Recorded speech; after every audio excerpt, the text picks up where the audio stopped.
Electrical engineer চ্যানেলে আপনাকে স্বাগতম। আজকে আমি দেখাবো একটি টেবিল ফ্যানের সুইচ নষ্ট হয়ে গেলে কিভাবে সেটি ঠিক করতে হয়। আমি এখানে নতুন একটি সুইচ নিয়ে আসলাম। এখন আমি এই সুইচটি লাগাবো। এই সুইচটি বাজারে পাবেন, 50 টাকা দাম নেবে। এখানে পুরান সুইচটি প্রথমে খুলে ফেলবো। এই সুইচ নষ্ট, এখন এটি আমি চেঞ্জ করব। চেঞ্জ করে নতুন একটি সুইচ আমি লাগাবো।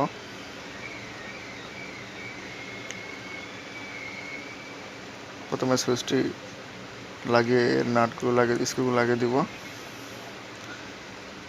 এরপর 3টি তার এখানে বিভিন্ন স্পিড অনুযায়ী এবং কমন তারটি হবে এখানে। প্রথমে লিড লাগিয়ে নেব, এরপর তারগুলো লাগিয়ে দেব স্পিড অনুযায়ী। এখন আমরা চালিয়ে চেক করে দেখব।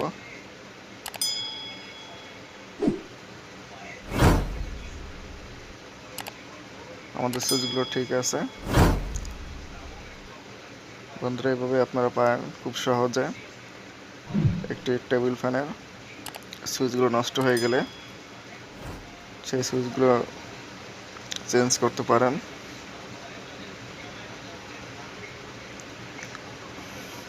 এখানে 3টি স্পিড, আলাদা আলাদা 3টি স্পিডের জন্য 3টি তার সিলেক্ট করা আছে এবং এটি হলো কমন ফেজ।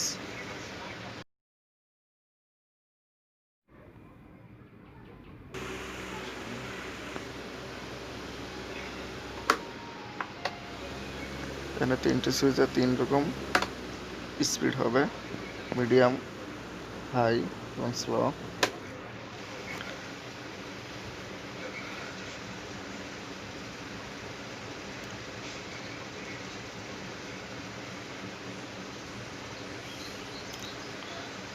ধন্যবাদ সবাইকে। ভিডিও ভালো লাগলে অবশ্যই লাইক, কমেন্ট এবং শেয়ার করবেন এবং আমার চ্যানেল নতুন সাবস্ক্রাইব করবেন।